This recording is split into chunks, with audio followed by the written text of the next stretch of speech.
Good afternoon, ladies and gentlemen, or good morning if you are listening to us on your morning walk. This is episode 45 of UncommonCents. Good afternoon, Craig Kamanis, my co-host. Good afternoon, Dean, and good evening if you're listening to us in your car on the way home. Absolutely. So we've recently learnt, which I'll get you to talk about it, Craig, but we've recently learnt that we have at least one listener on the podcast while he's driving to or from work. And so, Craig, a quick shout out. Just a shout out to Peter Keogh, who I shared some time with last night. And Dean, he let me know that he's been listening to us on the podcast store when he's driving around in the car. So that made my heart sing that we had at least one person listening to our podcast. Yeah, absolutely. So we do know we've got a fair few listeners that come on and listen both live on LinkedIn. So hello to everyone that's there right now, but also along the way in terms of grabbing it off any of the podcast stores overall. So let's jump in, Craig, in terms of episode number 45. We're getting through them as we know. So talking a little bit today about communication, but in a particular way. And so what we've observed over our years, both of us, in terms of talking to business owners and leaders, is the importance of this element of communication. And so I'll paint a little bit of a story, then hand it over to you, Craig, for the first part of the discussion. But the story that we see in terms of business owners is business owners predominantly get to go to the conference. They go and do some thought leadership exercises, or they're ones that might be spending time with their business coach, for example, just for 3 particular things. And so they get all these great ideas. They do all these great plans. And what do? Is they bring all of that back into the office. And they want to change. They want to do everything they've learned. And the bit of the puzzle that they forget, Craig, is the communication of the strategy. If you've been doing business planning, or even communication of what you learned at the conference, that piece of the communication is lost or not delivered properly. And so the staff actually have no idea what's going on. And so the business plan could be written, but it's not communicated to the staff. And so if you're not communicating, that's where we're going to get problems, Craig. Yeah, most definitely, mate. It's amazing how these things somehow find themselves locked in a suitcase with top secret on it, handcuffed to someone's wrist and never to be opened again, even though it's actually the core heart of how the business is going to evolve and innovate and grow and do all of the things that it wants to do. Yet time and time again, you find half the people in the business know nothing about it. And so I know through, good strategy programs and good coaching programs, part of that, Dean, is to encourage and work with the practice principals and business owners to actually sit with their team and walk them through their strategy. Now, what I've seen in the past, Dean, is some people go, but I don't want to talk about my financials, or I don't want to show profit and all of that kind of thing. And they get quite guarded over that because they're worried about the reaction to that. Presenting your strategy to the team doesn't mean you have to expose the entire business and every single number and every single bit of detail. But, just for example, Dan, I know in the strategy work that we do, we work on a thing called 3 uniques, which is what's unique about the business. And we work on a thing called a winning aspiration, which is what the business does to win with clients. To start even just there in the most simplest of sense, to take your team through that. One, to have some of your team contribute to those things. Secondly, to have your team review them and make comment on them. But then once they're established, using those items with your team so that they can understand that even when they're doing the task they hate the most, Dean, right? We've all got one of those tasks in our jobs that we just dislike, but it has to be done. So even when you're doing that task, if you understand what makes you unique in the market and you understand how you win with clients, it kind of starts to make that task feel a little bit better because you get the core of it. Yep. And you know what's going on. So this is the old, I may have told this story before. I'll just check on ChatGPT if I have, Craig. Okay. But I tell the story of the janitor at NASA. And I've already referred to it in one of my episodes. So you can go back and listen to that as well. But the janitor, I'll give some context to that for the listener as well. The janitor in NASA, so JFK went up to the janitor in NASA and he said, "What do you do here?" And the janitor's answer was, "I'm helping to put a man on the moon." And so that was the best answer to what would have been normally a simple question, and we would have identified with our occupation as opposed to the company's goals. And so the company goal of NASA was trying to put a man on the moon. The reality was that janitor knew that he was contributing somewhat to that goal. And so when we think about our employees, we're able to communicate this as well, quite well, to our team. And so the quick aside for our listeners is that Craig and I have recently put all of our episodes and training our own GPT, if anyone's been in that world of artificial intelligence. And so we've got a way in which we can ask questions of all the past episodes of Uncommon Sense to find when and when we mention different things, which is quite fun and powerful for us to be playing with at the moment. Which is a great link, Dean. If you've got a question on your business, DM one of us, and we'll ask our GPT and get it to help. Get the answer. Absolutely. So I'd love to drill down a little bit, Craig, in terms of what I think a great idea in terms of this owners to staff kind of conversations around. And so for us, we think about the cadence of how we love to operate businesses, and lo and behold, we do quarterly business planning. And so at the end of every quarter, the business owners might go away and work on the business plan. So they look at the past numbers, look at the future numbers, look at the strategy, work out where they're going, and essentially do some planning. And then typically what could happen is they go back to the office and do nothing. And so this is what we're calling out today. We need to do something. And so I think it's really valuable to get the team in the room and firstly remind them of the big picture. So the 10-year goal or the big, hairy, audacious goal in terms of where you're heading, remind them of that. Remind them or let them know if we changed any elements of the business plan. So sometimes we might tweak our values or our uniques a little bit because we're just iterating these things over time. But the main thing that we do in terms of the communication to the staff overall is we look backwards and forwards over the past 90 days. So we just literally say, last 90 days, we set ourselves goals of X, Y, and Z, and this is how we went to achieving them.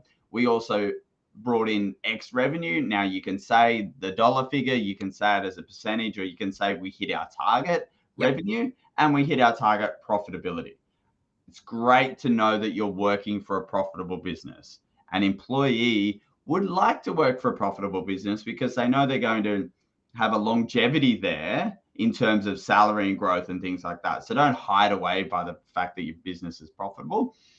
After the reflective part, Craig, then you're just saying what's going to happen over the next 90 days. So giving the staff an idea of the projects that you have agreed at the business owner level to work on over the next 90 days gives the team context for what's going on. So they understand that there's a projects going on over the next 90 days and maybe a focus on revenue or reviews as well, sort of the BAU stuff.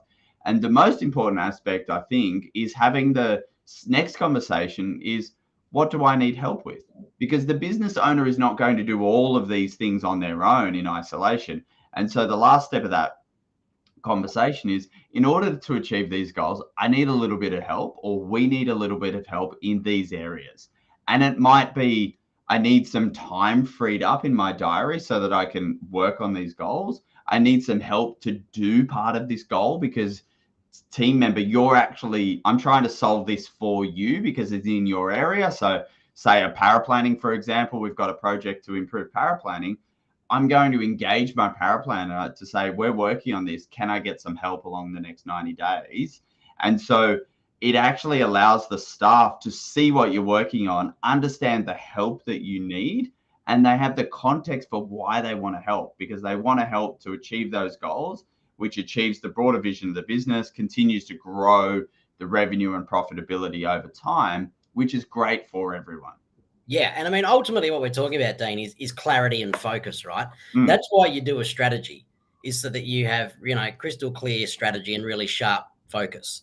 And then if you give that clarity and focus to the rest of the business and the people working with you in your teams, then all of that, again, like we said, starts the understanding process. So we need to structure like this because we're doing this strategically. When, like you said, we need people to work on this because strategically this is what we need to achieve, right? And as soon as everyone's clear and focused on it, it makes a massive difference right across the business, because you won't have any slippage. You won't have any sort of innuendo and side chat around, why is this going on? Or, why is that person seeing less clients this month or Correct. whatever it is. Getting extra support. Yeah. Like, there's just no context for it all. Absolutely. And so what about clients, Craig? Like, where could this fit in terms of business planning, multiple advisor practice? Where do clients fit in terms of understanding some of these elements, or how can we use it with clients? Yeah, and I think this comes down to, the personality of the business and the way it behaves and the way it articulates what it does. Because, everyone's looking for somewhere to be, right? They're looking for somewhere to hang out. And I think from a client perspective, you should feel very confident in articulating your values. You should be very confident in articulating your personality. I know in the Paradigm pack, like the first couple of slides are actually, what is Paradigm's personality? Right. Yep. So when someone reads that, they'll either love that or they won't like it, and they'll quickly be able to make a decision. And it's the same for clients. You only really want to be dealing with clients where you're winning the client value equation, which in simple terms means they're profitable clients. You don't want to be dealing with any other people who are, as a norm, costing money or, not who you want to deal with. And so by using your values, by using your personality and actually portraying that to clients, they will almost start to self-select and identify whether they want to work with your business or not. And I think that really, really helps. Absolutely. And it's a great way to take control and, I suppose, ownership of the meeting. Like, when we talk about business plans, for me, I want them always to be actively used, not put in a drawer, as you said, and called top secret. And so the idea that we might have gone and worked out our company values, our core market, or the three uniques in terms of differentiating you versus everyone else. Businesses go through those exercises and they've called a variety of names. But what I'm trying to do from that point on is actually take it into everyday business. So imagine if you're the business owner or just an advisor in the practice, you're talking to a new client, and the client says, "Why should I work with you, Craig?" And typically we go into a technical kind of response, but a different path and something that we have the data on and have the information on is simply stepping back and go, well, every quarter we update our business plan. Last quarter, we focused on updating and reviewing our company values. Is it okay, Craig, if I just share two of our company values? Because I think that'll help answer that question. Yep. Talk about company value 1, talk about company value 2, obviously ones that are linked to the particular of why should we work with you. And so that's such a powerful way to engage that client, because if presented relatively well, that client will want to work with companies that can articulate their values, and if they're aligned in terms of their values. So I think that would work incredibly well as a conversation up front. Yeah. And it has nothing to do with fees, investment returns, or it has a service element, but how powerful. Same with the uniques. Correct. And a really good exercise to do with your team, and I do this through strategy days and things, right, is that once you've built the 3 uniques or you've built the winning aspirational or whatever it might be, you go around the table and just get people. So say me and you're in business, Dean, we've built our winning aspiration. I go, Dean, all right, let's pretend it's our client night tonight and you're about to open it. Without actually reading that statement, say it to our clients. So without actually reading it word for word, explain that to our clients that that's what we're about. Okay. And if you get your team to practice that moment to sort of say, welcome to our client night at Business X, and you're not allowed to read it word for word, but you have to undo it and talk about it and why it's important to you. And it's a great team exercise to also start to hear how your team sees your business through that aspiration or through those uniques. Absolutely. Because you don't always get to see how your advisors or your associate advisors or support staff, how they all talk to clients. And so this is a way of practicing it in a safe environment and practicing the right type of communication. The idea that everyone in my business could talk to a client about our company values makes me happier than does all my advisors know all the superannuation rules. because that some of that we can actually, research and work. But the idea that everyone in my company knows my values, are able to communicate those values from a client perspective, I think is really valuable. And so that's got to come back to the context for today. The communication down is really important. So do this work at the ownership level, then communicate it to staff so they have the picture, and then also use it with your clients in elements of communications in meetings as well, and not just new clients. So we sometimes with review clients, Craig, it gets a bit repetitive. I was like, what am I going to talk about? The investment returns are one part of it. We'll do the review. We'll talk about, little Johnny going to school. But essentially, this is just a new area that you can talk about, and how exciting. Because if you don't have something new, the moment the client says, oh, how have you been? How's business, Craig? And Craig says, busy, everything's boring. Yep. Okay. What a different way to take that and think, how's business, Craig? And you go, it's great. Every 90 days we've been doing these business plans. We just did one last week. I don't care when it was. We just did one last week. And I'd love to share 2 of our company values with you to get your feedback on it. Bang, yep. Bang. Okay. I'd love to share 2 of our uniques that we think we're working on at the moment, and to get your feedback on it. And you do that. That's a great way to start the meeting on such a business related professional front. And that's going to get a greater probability of referrals compared to saying that you're busy. Yeah, exactly right. And I think then being one of the other people to communicate this to is your referral partners. Yes. Tell me about it. So, everyone's got a referral partner. Well, so I shouldn't, you know what I mean? People work with other businesses to get new clients. And so if you've got referral partners, I could almost guarantee that anyone listening with a referral partner would have received a referral that they kind of went, oh, I don't really deal with that client, but I'd better do it because I don't want to, sort of muddy the relationship that we've got with each other. Yep. And that's because you're getting those referrals because your referral partner, they know that you're a financial advisor, but they don't know who your where to play clients are.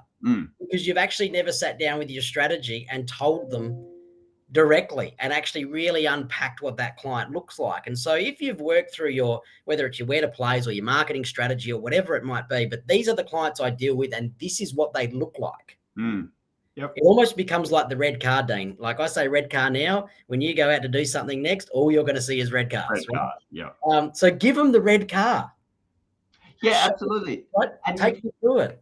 Indeed. And if you've taken the time to take them through this strategy and who you'd like to work with, then it's actually okay to let them know that this particular client is not a red car, and tell them why. You say, thank you for that opportunity.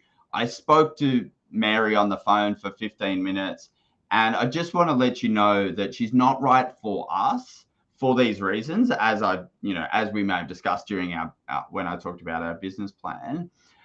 I have another advisor I could refer them to, or you might have someone to refer them to. But that idea of just going, spoken to her, because you should speak to people because you can't always know until you've had that 15-minute conversation. But then going back to the referrer and letting them know to redirect them, I think is incredibly powerful. Yep. Okay. Absolutely, mate. And that's what it's about. And then all of a sudden, though, your referral partner understands your wider strategy as well. And so the comfort level, right? This is about comfort and safety. Because I'm giving you my client. And if I understand that, strategically, you've got a really great setup, you're planning where you want to go, your team's engaging online, and I know who you want to deal with. Like, I just feel safe giving you people. Yeah, absolutely. And I feel happy receiving that, Craig, because you've actually positioned me appropriately as well during that referral handover. So if you ever could be in a room with an accountant describing what a financial advisor does. Now, I'm very generalizing here, so I apologize for some of the accountants, but if you were to observe 100 accountants trying to explain what the financial advisor is going to do versus what we actually do, there's a big disconnect there. And that's our fault for not going to the accountants and sharing our business plan, our strategy, our ideal clients, and our process, such that then when the accountant can flip around and say, you should go and see this financial advisor, and here's the 3 reasons why you should. Yeah, exactly right, mate. Business is solid, process is solid, they're great humans. as a just 3 off the cuff, that's a great way, instead of going, don't forget your super statements, because they look at that kind of stuff. Yep. Which still happens in 2023.